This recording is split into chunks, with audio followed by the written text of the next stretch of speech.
Welcome to the secret world inside your phone. I have crippling depression.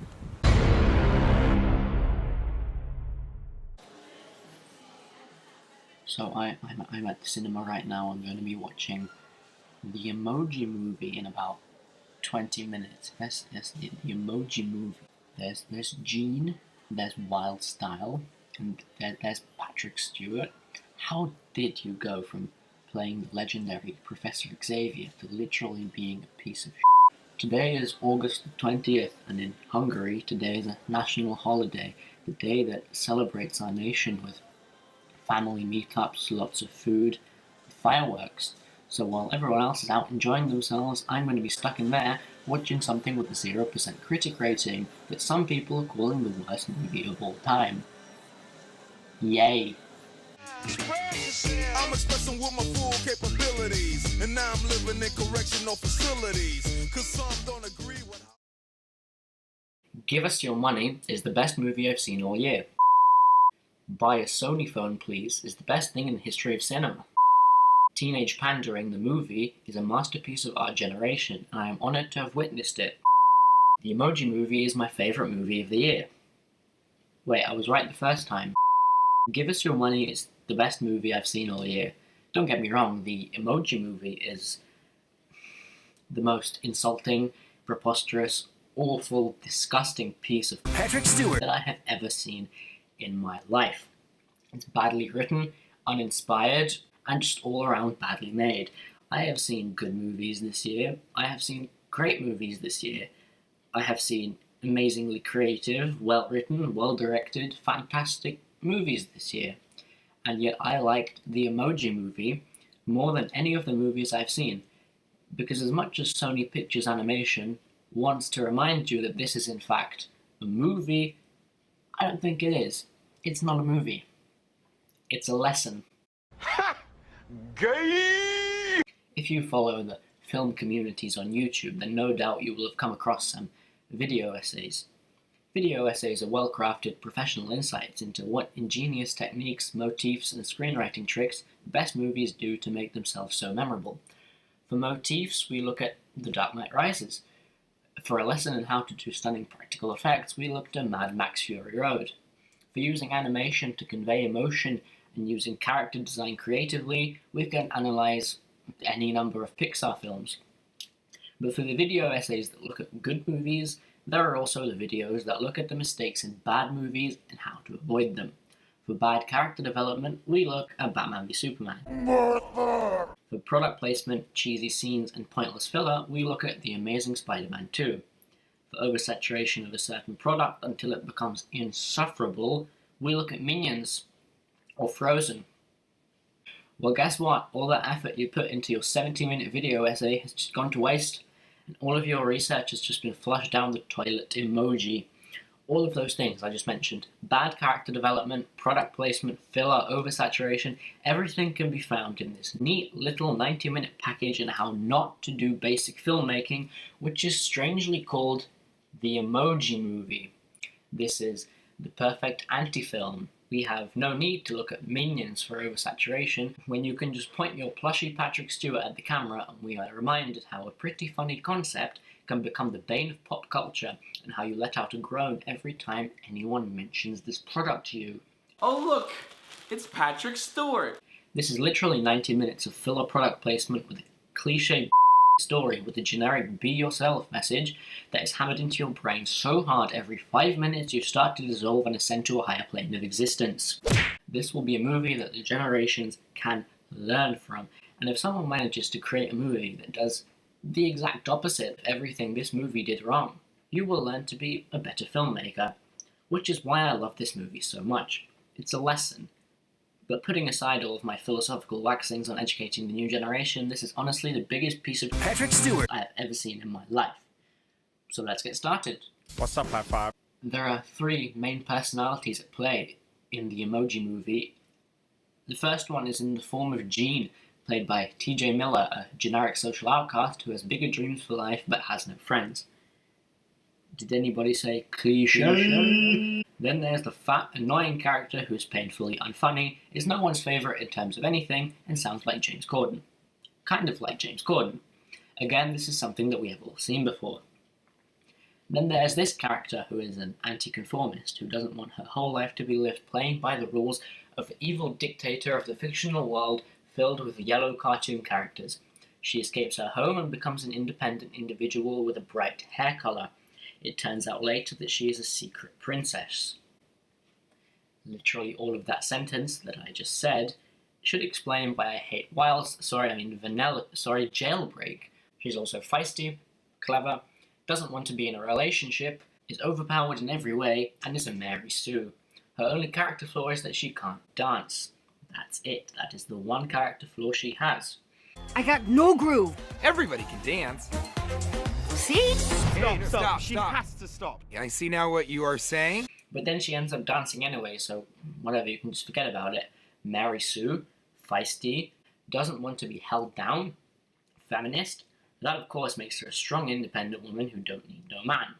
That is her character. She is strong, she is independent, she is a woman, and she rejects Jean at one point in the script because she definitely do not need no man. Now that we've got that out of the way, Jean is an emoji, but he has More than one emotion. oh no. And he lives in a pale imitation of the arcade hub in Wreck-It Ralph, Where everyone is expected to act one way their whole life. because they might get picked to be Sent out on the phone. and if they make the wrong face, they'll jeopardize everyone's lives because the owner of the phone might suspect something and wipe the phone. Why someone would reset their phone because of one malfunctioning emoji, I don't know. But you know what I do know? I know that Candy Crush and Just Dance are now available to download for free on iOS and Android. Give us your money. Jean doesn't want to be a because he is tired of this boring and repetitive lifestyle and wants to really express himself rather than have to do this one thing his entire life. You know, like Wreck-It Ralph. And then what a surprise, he goes and makes the wrong face when he gets sent out to the emoji machine, the finger scanner emoji machine, and he makes whatever the hell this face is. Huh? For some reason, this minor event triggers the whole plot. Now everyone finds out that Jean is a special mutant emoji who can make more than one face, and they hate him out for being different. Let's add humiliating accident and protagonist gets hated out to our list of cliches. We are go for men. Who, me? What's he doing? He's making the wrong face. Smiler, the villain and also dictator of Textopolis, is incredibly happy about this because she's a smiley, and get it kids? She likes public humiliation. Yes, she's the villain. Yes. She takes him into a meeting where it's implied that she wants to hang him. I did not edit the previous clip. That is a genuine scene from the Emoji Movie 2017. Not only is this weirdly out of place, but it's also physically impossible because emojis don't have necks. I mean, they have more neck than Ned Stark, but that's not really saying much. I think this would be an appropriate time to introduce one of the main subplots in this movie, the user of the phone. Alex! Because of one malfunctioning emoji, he books an appointment with the Apple store, I mean the Sony store, to factory reset his phone instead of, just trying to tap the Met emoji again and seeing if it works. And yet another question arises. Why do you have to take your phone to a store to perform a factory reset? It's this easy. Now I know that Alex has a Sony phone because this is a Sony movie, but there's obviously going to be a system settings app. Just tap that. Then you go to the search bar and tap reset. Then you click the reset button and it will wipe your phone. The only purpose of this drawn out subplot is to get a ticking time bomb element so the movie has tension. And it fails miserably, of course, just like everything else. Gene wants to go to the cloud and reset himself so he's a Met emoji again, so he can Have some sort of purpose here. all the messages and plot points are messily integrated into the awful dialogue, because maybe little children in the audience can't understand this movie. Welcome to the Loser Lounge, where the emojis who never get used hang out. There's no point to this scene other than to establish that no one uses the high five emoji, and that's his motivation. He wants to be used again. This means that he's not allowed to be let into the machine. What? But what if Alex uses the high five emoji out of nowhere? You don't have to keep using your favorites. Actually, what if Alex uses an emoji when the emojis aren't at work? What happens then? No, what does happen then? What happened?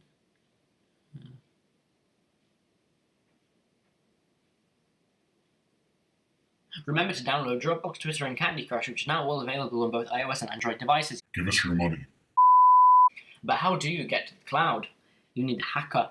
Who cares that a hacker usually hacks something from the outside? Now there are hackers who can hack from inside the phone. She's the it girl. Sure, why not? I don't care. No one cares anyway, so why should I? Where do you find the hacker? In the deep web? In a video game? Nope. In a piracy app, even though piracy and hacking are two different things. She's the it girl. There are inhabitants of the piracy app, which I thought was quite creative, but most of my energy had already been expended at this point. There are internet trolls who take the form of actual trolls. There are viruses who look like disease cells. Then there's the spam mail. Hi! It's so great to see you again! Do I know you? It's Sam! Just sign here and I can get you special discounts on vitamins and credit card offers that can save you up to 25%! This is hilarious because it's quite realistic as to how annoyed I am personally with spam. And it's personified surprisingly well. The spam mail is one of the only good jokes in the movie, and it's quite surprising that something called the Emoji Movie would get a genuine laugh out of me, but it did not make me laugh as hard as what followed the joke. Turns out James Corden is an even worse actor than I thought he was because he enunciated "back off spam" so badly he literally said "F off fam" Back off, fam! twice. Back off! Twice. He said "F off" twice in the kids movie, and it was really obvious as well. Don't get sucked in. Back off, fam! It's the only way to do it. Back off! And they didn't fix it. They left it in. Meet High Five. He's a handful. Back off! And then we get introduced to Jailbreak, who once again, may I remind you, don't need no man. Have we got that cleared up? Do you understand this, children? She don't need no man. She is independent, she is a feminist, and she is a strong character who definitely isn't in need of some filthy man. And from this point on, the movie stops being a movie and just becomes a series of ads strung together by a generic tag team of quirky characters go on an adventure plot. By the way, Smiler, the villain, sends out these totally not ripped from the Lego Movie robots, so instead of there being one time limit, now there's two, because more is better. Now they have to make it to Dropbox to get to safety and then go to the cloud. The plot thickens.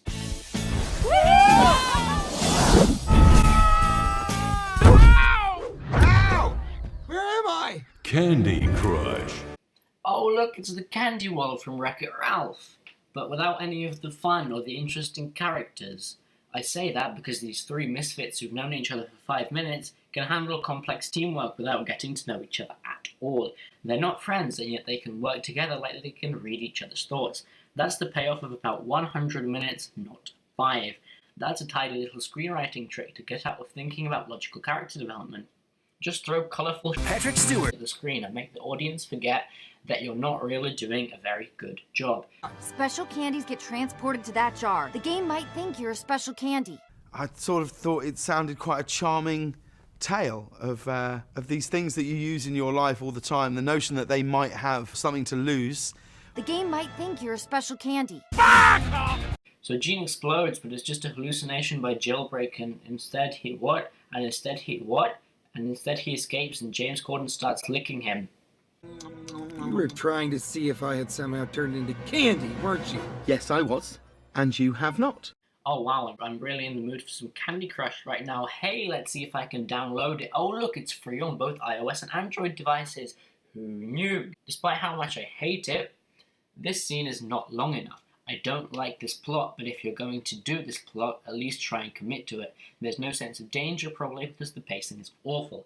This movie is too short, even for an animated movie, and as well as that, they want to throw in as many interesting settings as possible, so everything only lasts for 2 minutes, and then we have to move on to the next scene. Oh, and who can forget this? The gem of a joke. High five, don't do it. Don't you do it. It's already been in there once.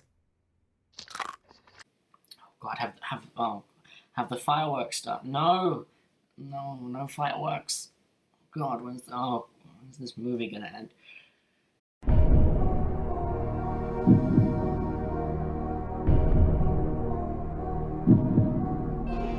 Then they wander into Just Dance. Welcome to Just Dance! We're gonna have to dance! And the emojis perform the dance known as the Emoji Pop, which might be the most obvious attempt at a movie studio desperately wanting to make a meme and failing, which is ironic because this whole movie's existence is in itself meme. Hello, Internet, and welcome to Behind the Meme. Today we have a look at the Emoji Movie.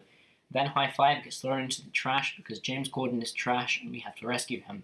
Sure, let's jeopardize and potentially ruin the whole super important mission to rescue an annoying and useless twat we've known for 10 minutes. Are you sure about that? And I'm just sat there through this 5-minute sequence with my head in my hands, cringing at how awful the writing is. Most of the time I was even enjoying this movie on a so bad it's good basis, but not this. This is disgusting and cringy to every extent. Also, one of the robots dabs, and I think I developed a brain tumor. I don't even know how that's possible. As well as slowly losing my sanity, I was also sat there thinking how on earth Just Dance would work on a Sony phone. Gene's parents, who you may recognize from the awful teaser trailer, have noticed the disappearance of their son and have also left Textopolis and gone to look for him in YouTube. Now, what two videos do you think SONY Pictures Animation have used to represent this incredibly popular subculture of the internet, which could lead to some potentially interesting jokes? Is it A, Drama Alert, B, PewDiePie, the most famous and recognizable YouTuber of all time?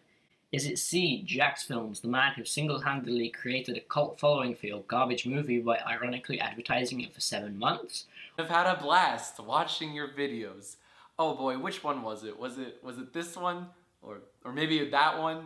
Or maybe it was this one. Or is it D, Despacito, the most popular music video on the whole of YouTube?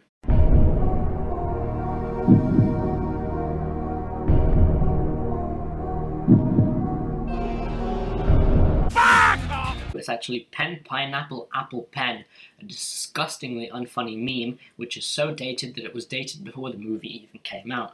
And to top it all off, they distracted the robots with cat videos, something I personally have not even seen on YouTube since about 2008 or 9. So there goes the promising joke that I was talking about. Completely wasted. Huh. Wasn't expecting that. So now that High Five is out of the picture for a couple of scenes, we get some alone time with Gene and Jailbreak, who are alone in Spotify riding along one of the hit songs of 2017. You know it's Nick Crumpton and my collar stay popping. Yes, I can rap and no, I'm not from Corden. Textopolis is my city. We get some time to focus on Gene and Jailbreak, who are now alone in Spotify riding along a Rihanna song in a boat, slowly making awkward "I love you but I'm too shy" faces to each other. Literally everything is wrong with that sentence. Anyway, this Spotify world that they're in is absolutely beautiful, just like everything else in this movie, and I really have to sympathize with the poor animators who worked their asses off to make this garbage film look nice. Textopolis has some nice sight gags in the background, and the character models are extremely varied and visually interesting, and while the candy world doesn't look as nice as Wreck-It Ralph, it's still really nicely lit and decorated with all kinds of details. I always feel really guilty with animation because you always know that there was some poor guy who spent 10 hours creating a model that I didn't even see. And while the Spotify design is very simple, it works for what it is, and the purple is really nice for the mood. One thing that does let the scene down, however, is the use of a certain song.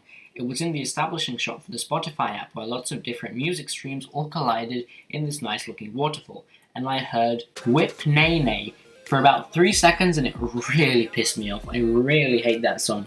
Almost as bad as Pen Pineapple Apple Pen. Apple pen, pineapple pen. Pen pineapple apple pen. So this movie managed to include both of my least favourite songs.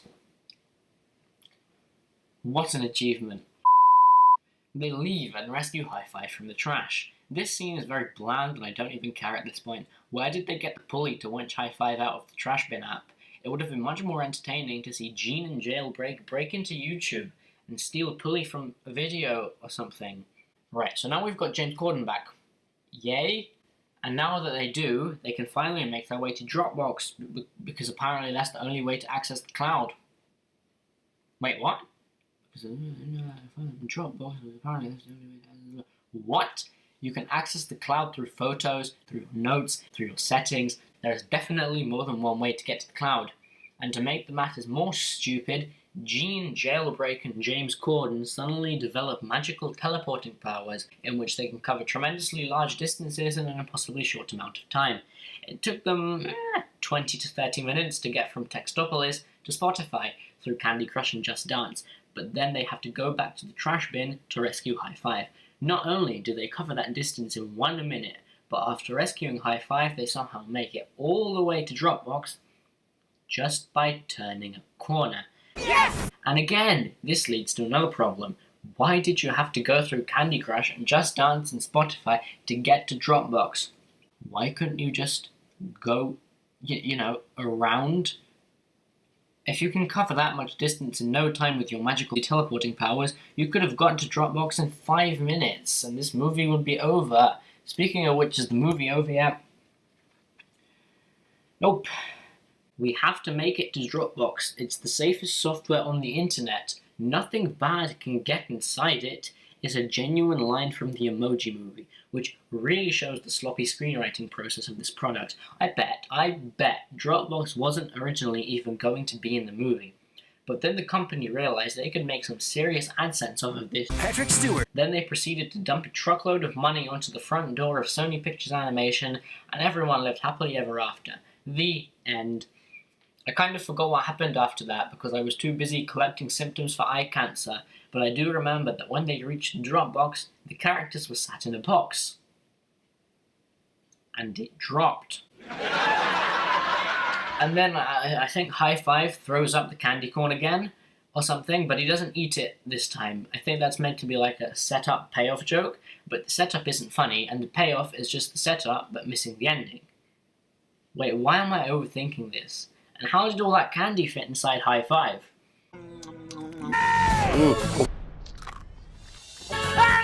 What's next? Okay, so they did Dropbox, they did... I can't remember what's... Oh, right, Firewall. The Firewall is an incredibly contrived thing in which you have to get past the firewall to get to the cloud. But if you get the password wrong, you get locked out instantly. The reason this never happens in real life is because if you make a typo by accident, you're locked out of all your possessions. It always takes about 5 tries because you'll lose everything if you make a mistake by accident. And that is not a very good safety tactic. But because TJ Miller has more than one face, he can try over and over again until he gets the password right. This, of course, leads to some hilarious antics. I've compiled all of the funny jokes into this convenient little compilation for you. Nothing. This scene is not clever in any way. It's just slapstick, and slapstick can be funny if done right, but they repeat the same joke over and over again. Gene gets burnt. Every time I mess up? Yeah, kinda. Oh boy. I'm a fireball. James Corden's bad acting returns again. Can you tell me what he is saying in this scene? I want to say Lupita, but that doesn't feel right now I'm saying it out loud. What did he say? Did he say Lupita? Lupita. Or Luke Peter? Lupita. They're both appropriate for the punchline, but which one is it? This isn't part of a joke. I genuinely can't tell what he said. Then they finally get to the cloud and there's some drama. I don't care about any of these characters, so I don't care about their actions. Then they go back and there's a scene with a giant super robot, I think. And that giant super robot kills Smiler by crushing it. And Gene gets sent out on the phone again, but this time he keeps changing his facial expression deliberately, so he's like a super emoji or something like that. And this super emoji is so amazing that it convinces Alex to not wipe his phone, and it also convinces Addie to go to the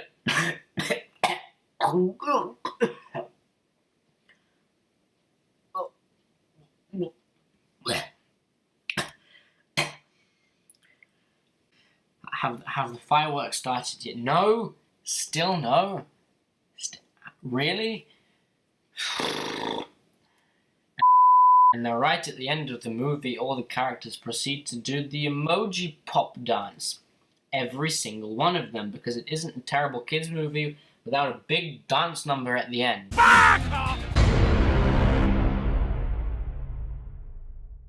Emoji Movie, express yourself. Emoji Movie, express yourself.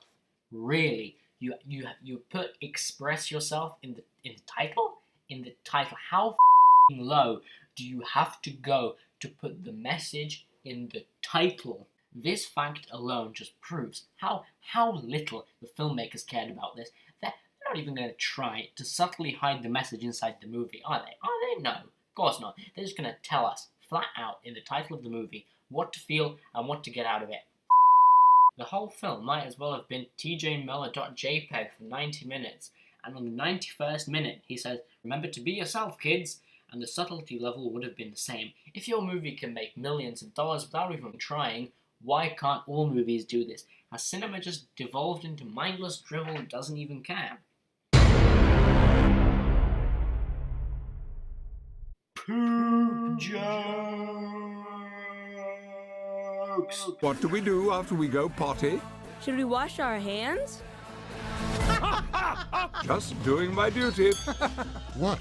This is such a load of... No, go ahead. Finish that sentence. You are smooth. I know it was an accident. We all have accidents. We're number two! We're number two! We are all gonna be wiped! She said wiped. You're so soft, Poop. Not too soft, I hope. In conclusion, this is a disgustingly insulting 90-minute piece of advertising, which is beautifully animated. Of all the movies I've seen, I definitely think this movie has the nicest looking piece of shit. I'm expressing with my full capabilities, and now I'm living in correctional facilities.